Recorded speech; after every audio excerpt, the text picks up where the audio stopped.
Welcome to episode 6, Old Man's Cave. The first thing I noticed for this book is the cover. So many questions immediately.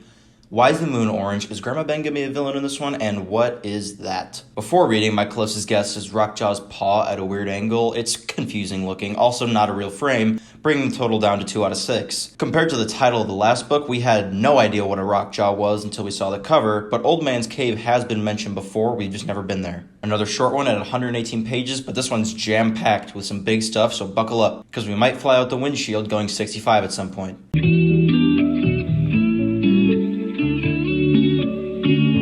Another prologue to start this one. After the events of Rockjaw that left Foambone and Smiley without Bartleby, they've been lost in the forest for days until Ted shows up and bridges the events of what happened between everyone else at Barrelhaven and on the Dragon's Stair and the Rat Creature's invasion. Foambone and Smiley give their story, which Ted has heard rumor of them killing King Doc, which this little critter's also heard, so word gets around, and Ted starts to lead them back to the others who are in the middle of rescuing people from the Rat Creature attacks. Thorne's past the turning and is doing shit using her fairy princess powers. The first one we see is her understanding the rat creature speaking in a secret, unknown language that we only see this one time, and is literally just Dutch.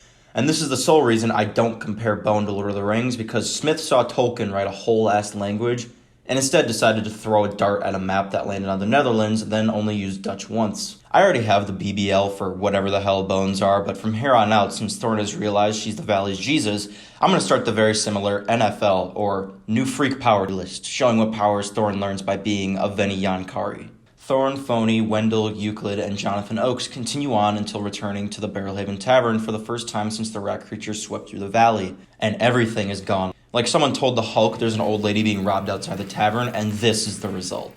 Then Euclid, probably related to the Hulk, grabs Phony by his neck and tries to strangle him for the bazillionth time, and only lets go when Thorne reveals to them she's the heir to the throne of Athea. Thorne finds the club Foambone took from King Doc and tracks that lead from what used to be the barn into the woods, and wants to follow them with Phony, and Jonathan Oakes finds evidence to suggest that Lucius might be alive and went to Grandma Ben's farm during the rat creature's invasion. Thorne's about to leave, but Veni Yan warriors show up with a royal message from Grandma Ben to come join her at Old Man's Cave immediately. Thorne instead asks what they know about Foambone, and they repeat the same rumor. Foambone was seen in the Eastern Mountains and is the main suspect in the possible murder of King Doc. They leave her with the choice of going to Old Man's Cave or to go look for Foambone, and for once, Phony has nothing to say. Thorne just decides to set up camp and decide in the morning. She might have turned, but the hooded one is still infecting her dreams. This time, she's trying to reach the younger Grandma Ben, but is caught in some vines that are the easiest representation of something's holding me back. And behind Grandma Ben is Steven Seagal with a mustache, or young Lucius, actually. Holy. The real Grandma Ben tells Thorne not to go towards the fake Grandma Ben, who does the scary nightmare wake-up scream. And Thorne makes up her mind and dips. In the morning, these 4 idiots are walking around lost in a rainstorm, and Phony is uncharacteristically limp. But Wendell actually jumps to his defense, and him and Euclid get into it before Grandma Ben shows up, threatening to knock some sense into them. God, it's good to have you back. Wendell mentions Thorne leaving them in the middle of the night, and Lucius just, I'll find her, and takes off, which Phony points out that Lucius left to find her in the middle of a storm with no thought of his own safety. The same Lucius from the first book who ripped Phony's dollar bill apart in front of his 2 little beady eyes. In the same storm are Foambone, Smiley, and Ted, working their way back when they're surrounded by rat creatures. For once, not the 2 imbeciles that we know, but some randoms that heard rumor about Foambone being the King Doc Slayer. Then Thorne jumps in and gives Foambone what's rightly his, and this scares the rat creatures away. I think after this, Foambone's got at least 4 stars. It's a beautiful reunion between Thorne and Foambone and Smiley and Ted. Thorne adds another power to the NFL of being a human compass, pointing directly towards Old Man's Cave where Grandma Ben is at, and turning the complete opposite direction because he thinks she can't trust Grandma Ben. Meanwhile, the hooded one is talking to their master/lover/spirit abuser, the Lord of Locusts, who's fed up about their little hooded bitch, talking about how Phony could be easier to use in the ritual to free the Locust than Thorne. The hooded one begs for forgiveness. They can't go into work with another black eye. And the balance is shifting because the rat creature's attack has spread fear and panic across the valley, and this makes the Locust stronger. Typical power decided by vibes balancing act. The scene ends with the Locust threatening the hooded one, saying, "If you're wrong about Phony being powerful enough to free me, then I might not care how many times you say the safe word." The morning after, Foambone, Smiley, and Thorne are hiding inside a tree and taking this time in the war, where the fates of their friends and family and people they care about is both unknown and at the same time in their hands, and they're spitting cherry pits at each other. While Ted, who also has some weird powers as a magic talking bug, is working tirelessly to drive away anything that comes their way and comes back to them acting like they're in a fucking pharmaceutical drug commercial instead of making a goddamn plan. Thorn tells him to fuck back off, basically, and tells Foambone and Smiley all the stuff we already know. The Lord of the Locusts is an evil spirit who will become the most powerful being in the world if the Hooded One is able to free them using either themselves or Phony for the ritual. And the reason Thorn doesn't trust Grandma Ben anymore is not just because she lied to her whole life about dragons and her being heir to the biggest throne in the valley, but that she told Thorn her parents were betrayed by their nursemaid to the rat creatures the night they died. But Thorn, being about 3 years old, specifically remembers not having a nursemaid, and she's 100% sure that her 15-year-old memory isn't just something she misremembered and that's why she doesn't want to go to a man's cave. Long answer. Even though Thorn is using her dreaming powers and has been a good leader for the people of Barrelhaven so far in this book, I like how she's still coming to terms with it. She automatically doesn't snap into place and become the messiah. She can still be a dumb fuck, like deciding to go back to the farmhouse or not trust Grandma Ben because of one small detail from a story that took place when she was 3. Like the memory of me getting bullied on the playground for wearing Skechers. But my preschool never had a playground. I still got bullied and your parents are still dead. That night, Rockjaw is about to feast when he's visited by the Hooded One in King Doc in version 4, who can only make guttural throat noises, and holy shit, Rockjaw took his tongue and was about to eat it. That's hard as fuck. But the Hooded One's actually here because they heard Rockjaw is the only one that's been able to take the bones hostage while they've been in the valley, and the Hooded One wants him to do it again.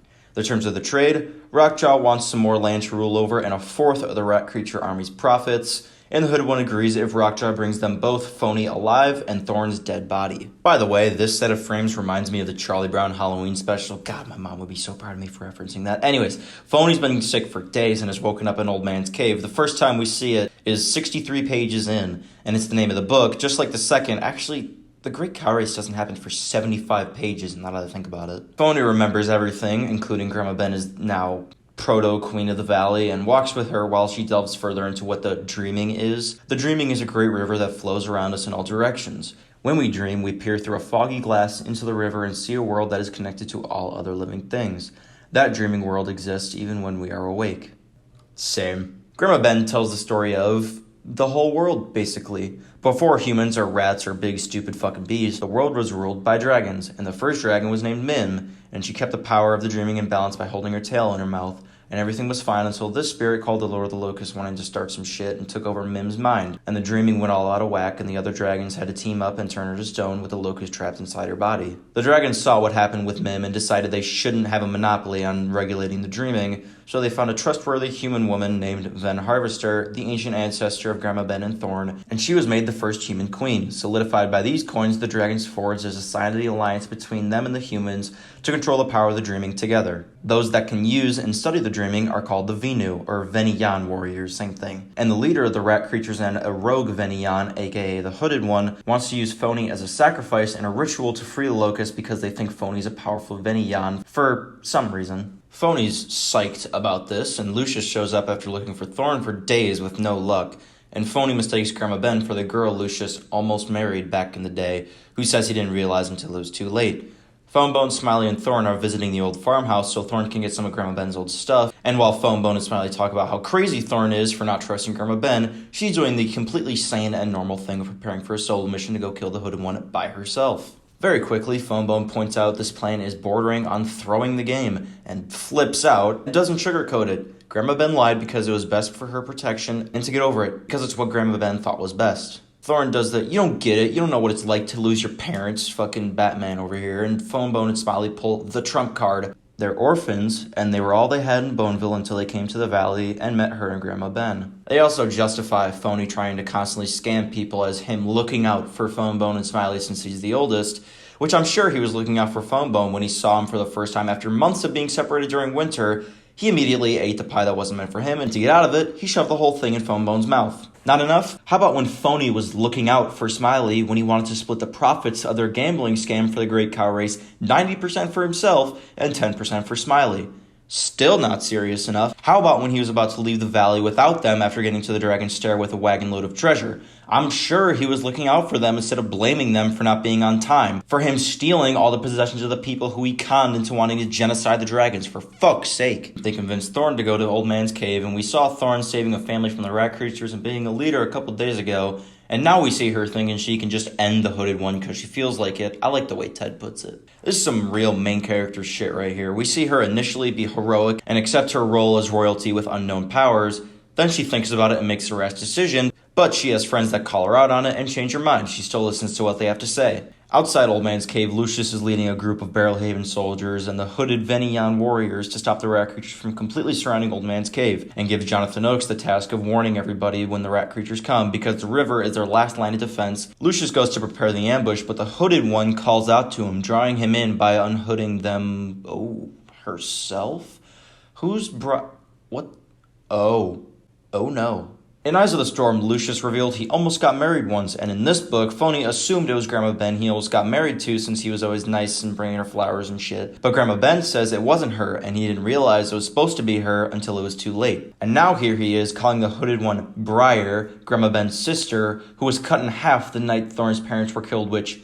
holy shit. Remember when Grandma Ben told Thorne everything back in book 3? There was the mention of the nursemaid who betrayed Thorne's parents to the rat creatures being cut in half. The pieces all fall into place during this scene. Lucius almost got married to Briar, who was the nursemaid Grandma Ben lied to Thorne about again, and was cut in half by Thorne's father 15 years ago, and here she is, kept alive by the Lord of the Locusts to do its bidding, and reuniting with Lucius by showing what she looked like when she was still alive. But this is just a distraction so the rat creatures can get through before the ambush is ready, and nice call, Jonathan Oakes, no shit. But Lucius realizes his mistake and tries his best, but it's too late. In the cave, Grandma Ben is still teaching Phony about dreaming. Basically, a soul is something that dreaming flows in every direction, but Thorne was born with a soul where all the currents are aligned, and that's why the NFL exists. Then Grandma Ben's gitchy spidey sense takes over, and yep, that's an earthquake, or more accurately, the Eastern Mountains are exploding? They're not volcanoes, but it's where the Lord of the Locusts is buried in stone, and Grandma Ben says it's stirring. Lucius and the survivors get back after getting their asses handed to them. Jonathan Oakes might be dead, and Lucius blames himself, which, hey Lucius, how you doing? You just killed that rat creature with your bare hands? Wow. The next day, Lucius breaks the news to Grandma Ben. Her not-so-dead sister, Briar, is the hooded one. You know, Grandma Ben's name is Rose in the Briar Patch.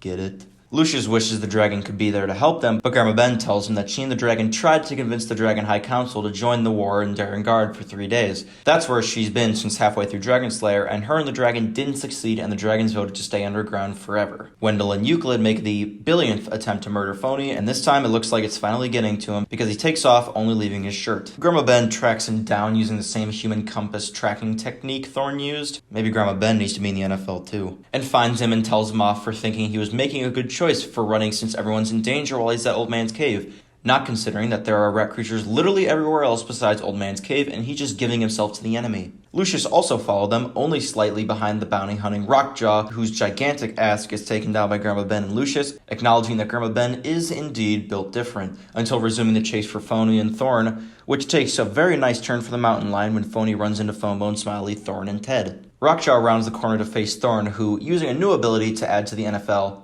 Crack. That's right, Rockjaw's built like that too. He gets both Thorne, who he thinks is dead, and Phony in the blink of an eye, and yeah, it's terrible. Phonebone tried his best, but also got the crack, and went unconscious into a dream where the dragon tells him he can't help him anymore. And Thorne is barely alive, but tells him the entire valley is counting on him. Smiley wakes him up, and they take off after Rockjaw, and Grandma Ben does the same after tending to Lucius, who got his shit rocked by the rat creatures last night, and a huge mountain lion today. And he's no spring chicken. Fast forward to that familiar-looking moon from the cover. Phonebone and Smiley arrive at the ritual, and Phonebone knows somehow that Thorne is still alive. Just add it to the BBL. The hooded one, who I'll be calling Briar from now on, talks him up like being a powerful being. Phony's obviously not, and it's finally revealed the mystery behind the one who bears the star thing, why the rat creatures have been searching for him, and why Briar thinks he can help free the locusts.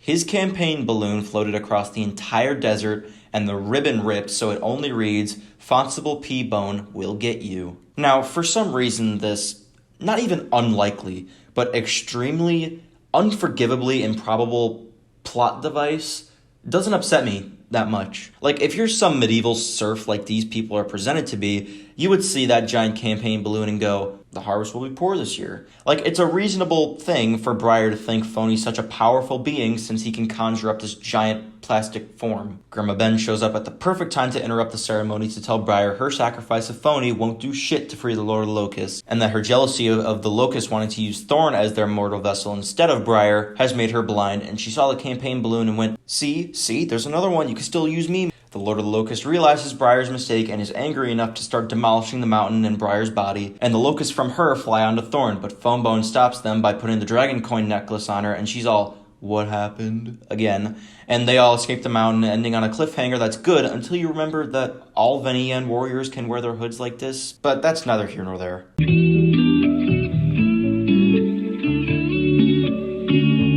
This one after Rockjaw delivered on the pacing after the Dragon Slayer. I also like it because Phony is the least phony in this book. At the beginning, he's still being a dick, but while walking with these guys, he's getting very sick and is sick for multiple days, then wakes up and finally realizes he's the root of the problems and it's not his fault, and then promptly makes it his fault again when he puts himself in danger of being captured by leaving the safety of Old Man's Cave, and he pays the price. But even though he's captured by Rockjaw when he leaves, this was because we finally saw a crack in his shell and at least tried to be considerate of others, but this ends up not mattering because, spoiler alert again, he doesn't change and is a selfish prick until the very end. I wish that we never saw Phony have like this little shred of humanity here. I just wish he told Wendell and Euclid to not be so stupid like he always did, and then there's a sick battle scene where Rockjaw fights all of Old Man's Cave trying to get Phony and Thorn. Real quick, I want to correct something from last video. I said that Rockjaw is 86 pages long. And I don't know what I was on. Legit, I have no idea why I didn't bother to check that it's actually 116 pages and Old Man's Cave is 118 pages long. But achieves so much more. I think this is one of the better books in the second half of the series, and obviously we just got started. But once I'm done and I review all of them individually, I'll still look back on this one and recognize it for its story, its pacing, world building, and the progression towards more adult themes and answering questions that have been rattling around our heads since the series began. See you next week for Ghost Circles. Peace.